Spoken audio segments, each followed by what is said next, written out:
सोचिए जरा, एक घनघोर अंधेरी तूफानी रात है।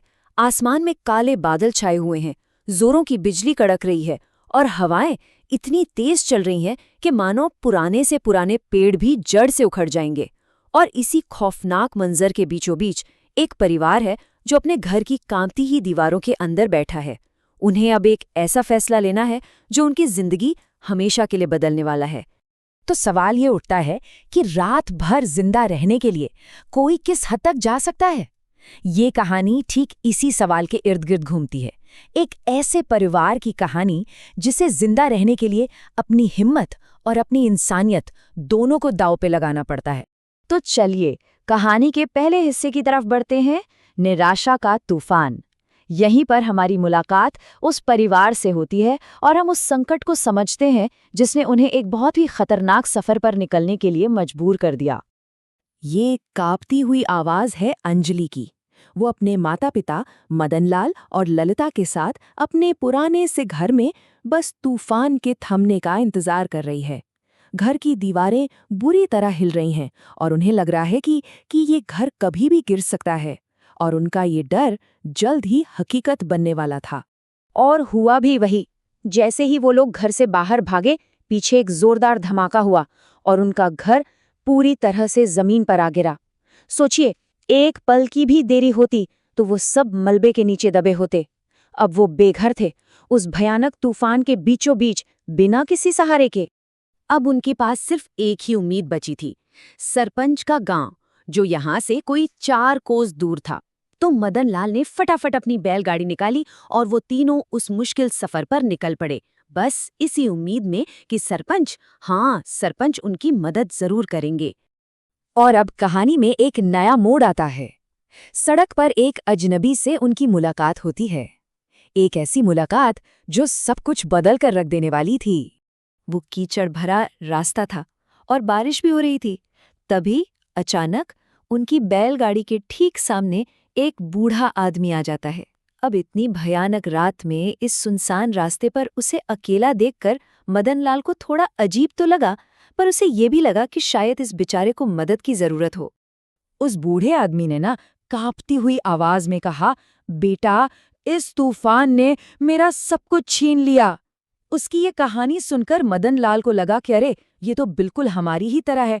उसे लगा कि इस बेबस इंसान की मदद करना तो उसका फर्ज है, एक ऐसा फर्ज जिसे वो चाहकर भी नजरअंदाज नहीं कर सकता था। और इसलिए अपनी पत्नी की हिचकिचाहट के बाद भी उसने इस बूढ़े आदमी को अपनी बैलगाड़ी में बैठा ही लिया।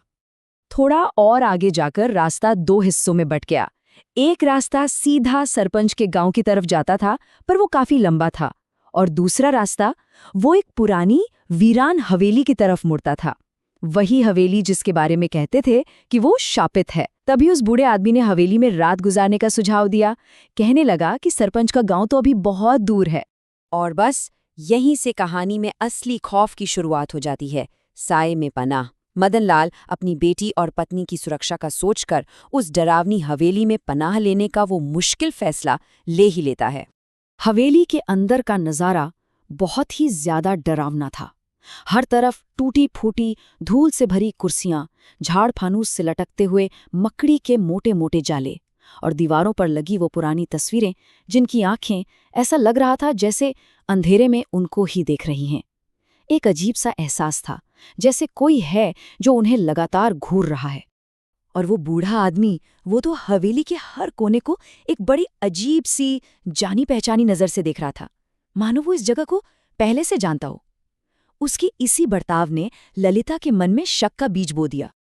खैर, ठंड तो बहुत थी, तो उससे बचने के लिए मदनलाल ने कुछ सूखी लकड़ियां इकट्ठा करके आग जलाई, और जैसे ही आग की वो टिमटिमाती रोशनी दीवारों पर पड़ी, सामने एक धुंधली सी तस्वीर, एक पेंटिंग उभर आई। और उस पेंटिंग में जो आदमी था, उसका चेहरा हूबहू उसी बूढ़े आदमी से मिलता था जो ठीक उनके साथ बैठा हुआ था। और बस उसी पल उनका शक खौफ में बदल गया। वो आदमी इंसान नहीं था। और अब कहानी अपने सबसे अहम मोड़ यानी क्लाइमैक्स पर पहुंचती है। एक भूत का इंतकामी सच, जहां उस आत्मा का असली चेहरा और उसका असली मकसद सबके सामने आने वाला है। अचानक वो बूढ़ा आदमी खड़ा हुआ। उसके चेहरे की वो थकान एक भयानक खौफनाक गुस्से में बदल गई। उसकी आंखें एकदम लाल हो गईं और वो चीखा, तूफान मुझसे कुछ छीनने नहीं, तुम्हें मेरे पास लाने आया है, ताकि मैं तुम्हें इस हवेली में ला सकूं। अब तुम में से कोई यहाँ से जिंदा नहीं जाएगा। ये सुनते ही तो तीनों के होश उड़ गए। वो अपनी जान बचाकर हवेली से बाहर की तरफ भागे। वो वापस उसी खतरनाक तूफान में कूद गए जो अब उस हवेली की आत्मा से ज्यादा सुरक्षित लग रहा था। और जैसे तैसे भागते दौड़ते वो सरपंच के घर पहुंचे और उन्हें अपनी पूरी आपबीती सुनाई। जब सरपंच एक तांत्रिक के साथ उस हवेली में पहुंचा और उस आत्मा का सामना किया तो एक बहुत ही दुखद कहानी सामने आई। पता चला कि सालों पहले उस आदमी के पिता ने सरपंच की ही दादाजी से कुछ कर्ज लिया था और उसी कर्ज को चुकाने के लिए वो इस हवेली में नौकर बन के काम करता था, जहां उसके साथ बहुत बुरा सुलूक हुआ और एक दिन काम करते करते उसकी मौत हो गई। उसकी आत्मा तब से यहीं भटक रही थी क्योंकि उसके मरने के बाद भी उसके परिवार को उस कर्ज के लिए लगातार परेशान किया जाता रहा। तो चलिए अब कहानी के आखिरी हिस्से की तरफ चलते हैं। आत्मा को मिली अंतिम शांति और देखते हैं कि बदले की इस आग को इंसाफ की ठंडक कैसे मिलती है। उस आत्मा की पूरी कहानी सुनकर सरपंच की आंखों में आंसू आ गए। उसे अपने पुरखों के किए गए उस अन्याय पर बहुत ज्यादा पछतावा हुआ और उसने फैसला किया कि वो बदला नहीं लेगा, बल्कि उस आत्मा को इस बंधन से मुक्ति दिलाएगा। तो फिर सरपंच ने उस आत्मा की मुक्ति के लिए एक बड़ा अनुष्ठान, एक हवन करवाया। और सिर्फ यही नहीं, उसने मदन लाल के परिवार को अपने घर में पनाह भी दी और उनके रहने का पूरा इंतजाम भी किया। मतलब एक तरह से उसने जिंदा और मुर्दा दोनों के साथ न्याय किया। तो देखा जाए तो ये कहानी बदले पर नहीं बल्कि समझ और प्रायश्चित पर आकर खत्म होती है। यह हमें सिखाती है कि अन्याय का जवाब हमेशा अन्याय से नहीं दिया जाता, बल्कि हमदर्दी और सही कदम उठाने से दिया जा सकता है। और आखिर में ये कहानी हमें एक बहुत गहरे सवाल के साथ छोड़ जाती है कि कर्ज असल में कब चुकता होता है? क्या वो सिर्फ पैसों से चुकता है या फिर उसके लिए नैतिक जिम्मेदारी और इंसाफ भी उतना ही जरूरी है?